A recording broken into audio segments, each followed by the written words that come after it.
Hi అండి, నేను మీ నాగేశ్వరి ఆంటీని మాట్లాడుతున్నాను. నేను రోజు ఎర్లీ మార్నింగ్ చేసే పనులు ఎలా చేసుకుంటానో చూపిస్తున్నానండి. ఫస్ట్ నేను నైటే 2 స్పూన్లు మెంతులు, 1 స్పూన్ జీలకర్ర నీళ్ళలో నానబెట్టి పెట్టుకుంటానండి నాకు అంకులకి.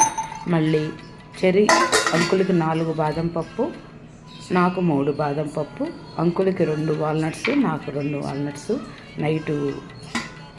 Over night నానబెడతాను. అది కూడా నానబెడుతున్నాను.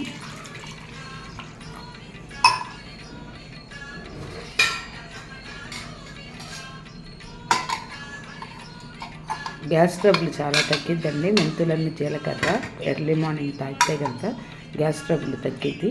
మళ్ళీ నైట్ నానబెట్టి ఎర్లీ మార్నింగ్ 5 అయిందండి. ఇప్పుడు ఈ 5కి బాగా మెంతులు గ్యాస్ వెలిగించుకొని మెంతులు జీలకర్ర నానబెట్టిన నీళ్ళు ఇంకా కొంచెం వాటర్ కలిపి బాగా మరగనిస్తాను.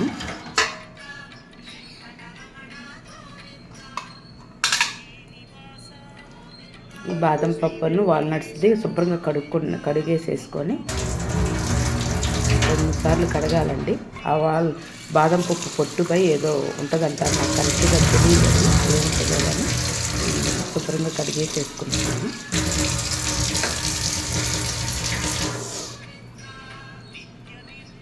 నీళ్లు బాగా మరగనిచ్చేసేసానండి. చూడండి, బాగా మరగనిస్తున్నాను.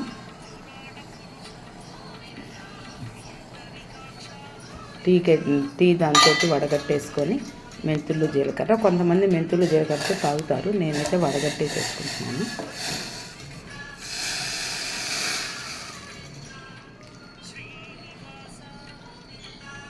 ఇదంతా 5:30 లోపు అయిపోయిద్దమ్మా మాకు రోజు. వడగట్టేసుకొని నేను అంకులు చెరో 1 గ్లాసు ఈ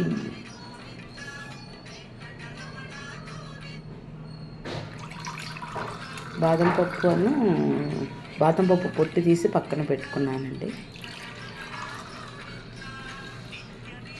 చెరో 1 కప్పు ఇద్దరము తాగేసేస్తాము.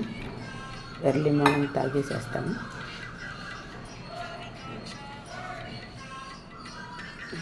తాగేసేసి ఇంకిద్దరం కలిసి వాకింగ్కి వెళ్తామండి. బాదం పప్పు వచ్చినాక తింటాము.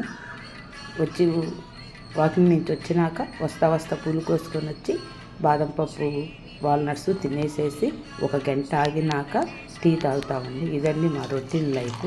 ఇది చూపిద్దామని మీకు. నమస్తే అండి, మీ నాగేశ్వరి.